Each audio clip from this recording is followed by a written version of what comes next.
Capítulo cuarto: El amor a la moral social y particular. Los mismos argumentos del capítulo anterior son fundamento de este. La moral individual es el fundamento de la moral social.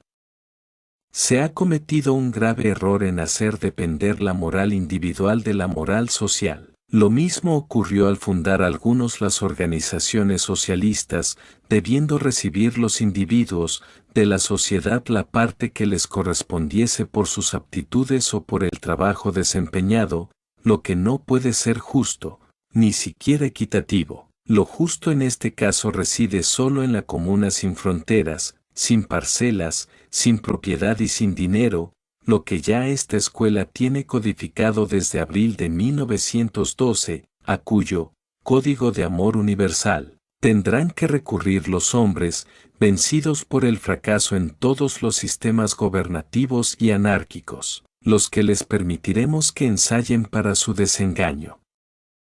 Entretanto, nosotros vamos ilustrando a las masas por medio de la moral del espiritismo luz y verdad, que será necesariamente la moral individual perfecta, pero perfectible siempre, de la que resultará una más perfecta y verdadera moral social, que impondrá por gravitación la justicia, ya que el amor de hermanos será la base indestructible de la sociedad, como lo es de la familia. Sabemos que la moral individual se denota en la conducta del hombre y está a la vista también que la moral de una colectividad es la suma igual de la moralidad de los individuos que la componen. Luego la moral individual es primero que la moral colectiva, y por ende la moral social, compuesta por todas las colectividades, será igual a la moral de las colectividades que la componen.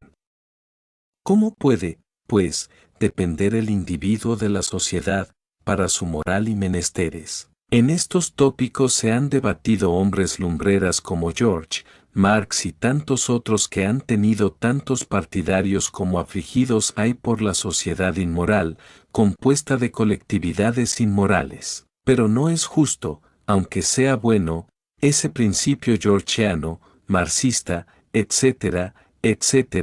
y su bondad consiste en llamar a los afiliados a la razón de su ser, a la razón de su valía, a la razón de sus derechos iguales. Y lo han conseguido, llevando al trabajador a la lucha por el derecho, contra las otras clases que sin haberse creado deberes se hicieron derechos. Pero llegado a este punto y conquistando el obrero el poder, no puede tampoco gobernar con un bienestar que estabilice su reinado.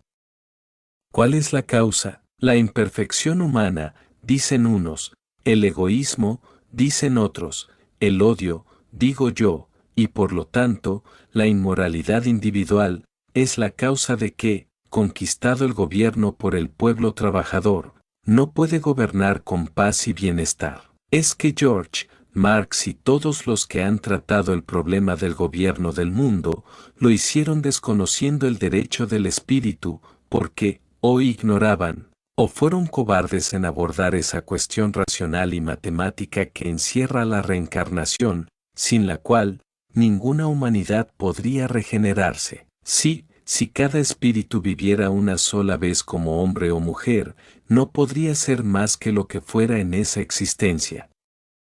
¿Y dónde estaría aquí la justicia, siquiera sea de las leyes naturales, haciendo que unos sean fuertes, bellos, elocuentes, ricos, potentados, tiranos, orgullosos, acaparadores, etcétera,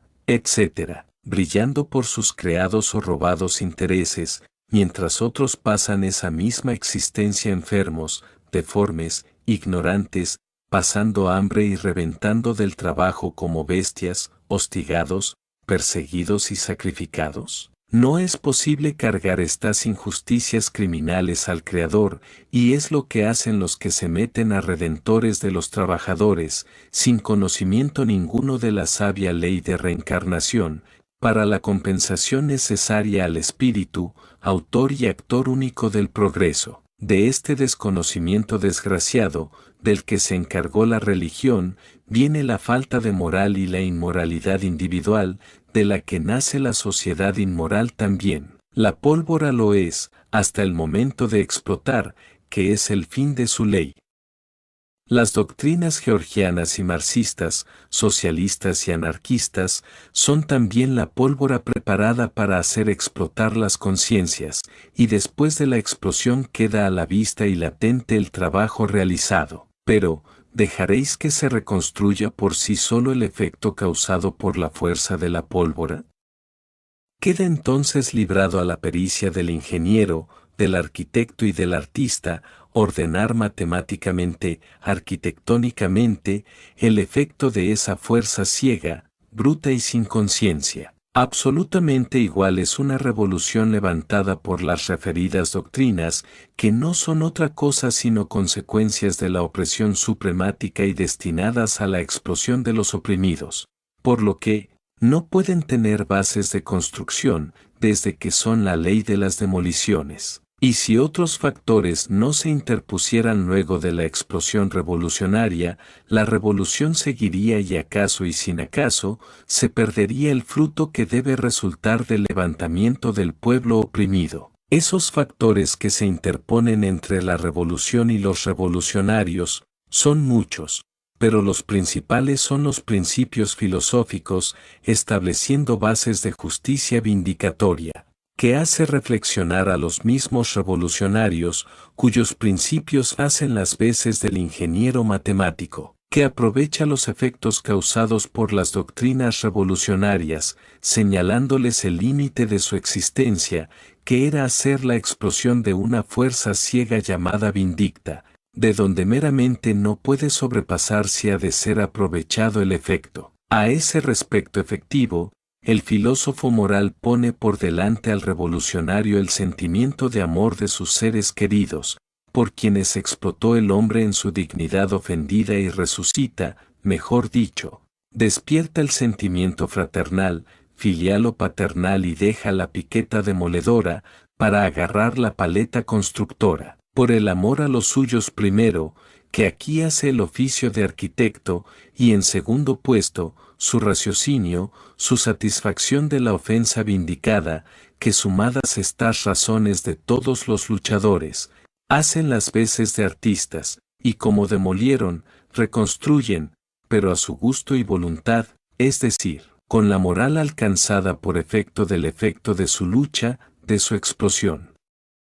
Pero dirá alguien con verdad, que fuera la moral social la que dio estos resultados. Ni para la demolición, ni para la reconstrucción, se encuentra primero la moral social sino la moral individual sumadas todas en el conjunto de la sociedad. Como tampoco obraban nada separados cada elemento de los que componen la pólvora en su conjunto, pero que, tan pronto recibe la chispa que le ordena, todo el conglomerado obedece y produce el efecto que su fuerza determina, en la que radica la moral en conjunto, pero que cada individuo es un grado de esa moral que concurren a formar la moral total. Se nos va a decir que las doctrinas georgianas y marxistas contienen un régimen, negamos.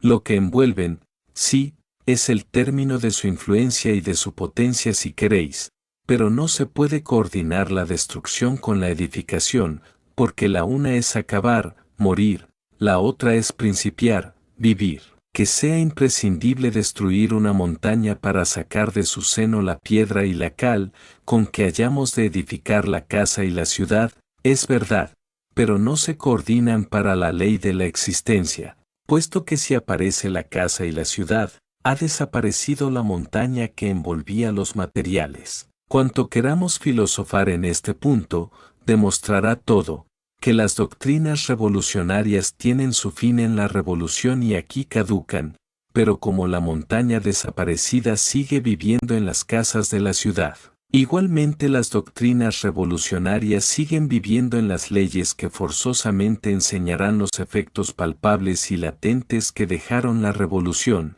y cuya moral de esas leyes se deberá a la moral que cada individuo adquirió en la revolución. Cada revolución colectiva de una ciudad da un grado de experiencia a la sociedad, que debe convertirse en moral social, pero esa revolución colectiva no estallaría si primero no naciera en cada individuo el deseo de un nuevo grado de progreso, que no se puede dudar que es un grado de moral, porque es una idea. Esta idea se propaga aún sin decirla a nadie de palabra, porque impregna ese pensamiento la atmósfera social y hace presión en los entendimientos sutiles y preparados, y si no es el que ideó, dispuesto para la creación de un cuerpo doctrinario sobre el caso, no se habrá perdido tampoco, y habrá un tercero debidamente magnético que atraerá y encarnará la idea y la elevará a doctrina, y es el caso de George y Marx y tantos otros que se han ocupado de las cosas humanas, preparando así la demolición del obstáculo que se opone al nuevo horizonte que se vislumbra a través de las sombras opositoras de la luz. Si las doctrinas revolucionarias por la acción del brazo contuvieran en sí mismas las leyes que deben darse detrás de la revolución, ésta no tendría lugar, por la sencilla razón del instinto de la conservación de la materia. El hecho mismo de que los hombres se lancen a la revolución de la fuerza, confirma claramente lo que estamos sosteniendo. En efecto, el hombre que se lanza con el puño cerrado o con el arma empuñada en la mano, sabiendo que puede caer en la lucha y que necesariamente caerán muchos de sus correligionarios de idea y causa, prueba eficientemente que si presiente un término feliz, no ve el resultado hasta el final, y entonces es cuando se cuidará, por la experiencia, de hacer leyes que puedan librarlo de los agobios y peligros en que vivía antes de lanzarse a la conquista de un grado de progreso, de un punto mayor de moral. Si tuviera ese punto de moral, ese grado de progreso, esa ley que presiente, no se batiría con las armas, puesto que en ellas está el peligro de no poderlo disfrutar, aunque se sacrifica por el ideal. Por eso se ha dicho con verdad que ningún filósofo es buen general para una revolución. Es así en efecto, porque el filósofo ve y pesa las consecuencias, ve la ley que debe implantarse y no puede ser ni cruel, ni tirano, ni injusto, todo lo cual tiene que ser el revolucionario de acción, que no puede ser más que el elemento pólvora que derrumba la montaña, de la que sale la piedra y la cal, con que luego se edificará el nuevo edificio, la nueva sociedad. El filósofo, sin embargo, ha preparado la chispa que prenda esa pólvora, y mientras prende y al frente del efecto, hace la ley de construcción, la que señala el principio de una nueva existencia de aquellos escombros en mejor ordenada y racional belleza y armonía, cuyos ripios, unidos por la argamasa de la nueva ley, se rinden a ella y en nueva fraternidad, pueden disfrutar el sacrificio, pero ha de ser en condición de que se haya acabado la pólvora, que hayan explotado todos los cartuchos, es decir, que se hayan satisfecho los revolucionarios, acabando los odios. Si no es así, ha quedado el peligro latente, porque los cartuchos que quedaron envueltos sin explotar por una causa cualquiera, por cansancio, por la trampa diplomática, por la conjunción de fuerzas neutralizadoras en contra de la revolución, no habrán hecho más que detener un momento y muy mal momento, las fuerzas demoledoras. Pero no se puede reconstruir, porque no salieron a la superficie todos los obstáculos que se trataba de anular. Un ejemplo vivo y desgraciado tenemos patente en estos momentos con la paz de Tortilla, de París, sobre el Tratado de Versalles, que es un engaño sin precedentes, como insólita fue esa guerra europea, vergüenza de su mentida civilización. Sí, hoy 2 años que se dijo paz, pero hoy 2 años también que en plena y pública sesión en esta escuela dijimos, han dicho paz y no habrá paz. Desde entonces han caído más millones de hombres que en la gran contienda de la Entente y de los aliados, y si no, que nos diga el soviet ruso, cuántos hombres han perdido para sostener su innegable derecho de vida, destruyendo la montaña imperialista universal, porque se oponía a la verdadera igualdad de los derechos del hombre. Digamos que fue de los ejércitos polacos, hablen los míseros restos del ejército de Denikine, cuéntenos el fugitivo Brangel los hombres que perdió y abandonó, háblenos los checos, los helenos, los persas y todo el oriente, cuenten también los italianos, los españoles y los irlandeses. Basta, basta pluma mía, que tú no te sonrojas, yo sí me avergüenzo de una humanidad sin sentimiento y sin moral. ¿Cuál es la causa de esta vergüenza y de la debacle terribilísima que se avecina, y quiénes son los culpables? En estos momentos están reunidos en Ginebra y faltan algunos, especialmente el más culpable, el causante verdadero de lo que sucede, porque con honda malicia, con risa sarcástica, obedeciendo solamente a su sed de oro, contrabalanceó las fuerzas, cortó la mecha bienhechora que demoliera por completo la montaña plutocrática, y sin esto la paz no puede ser y no será. El culpable es Wilson, el pastelero N-1, como yo lo bauticé tan pronto como dijo paz. Algunos podrán presentar cartas escritas en aquella fecha con ese nuevo apellido, que hoy está confirmado. Quieren hacer una Liga de Naciones. Sarcasmo para la humanidad. La Liga se hará, mas no en Ginebra, sino donde los imperialistas no piensan, y no de naciones, sino de todo el mundo en una sola nación y bajo un solo código, que ya está escrito en verdadera justicia, pero, no, será con evocaciones por los obispos y pastores al mismo Dios que bendijo las armas fratricidas. Estos habrán caído a la fosa que harán los cartuchos que hace poco no dejaron explotar, porque no tenían ni podían tener moral y siguen no teniéndola, pero el pueblo sí, adquirió su grado de moral y la va demostrando, como sabe el pueblo que tiene estorbos, que son los cartuchos que no lo dejaron quemar, los busca y los hará explotar y entonces solo, podrá aparecer la ley, se reconstruirá, porque podrá ser la paz desde que, a la guerra, la habrá muerto la guerra. He ahí la verdadera moral social del pueblo, haciendo de la moral individual, la moral social. Sabe el hombre y el pueblo trabajador cuánto le cuesta lo que se ha propuesto hacer, un sacrificio tremendo, y no vacila, lo cual es demostrar un máximo amor a la moral.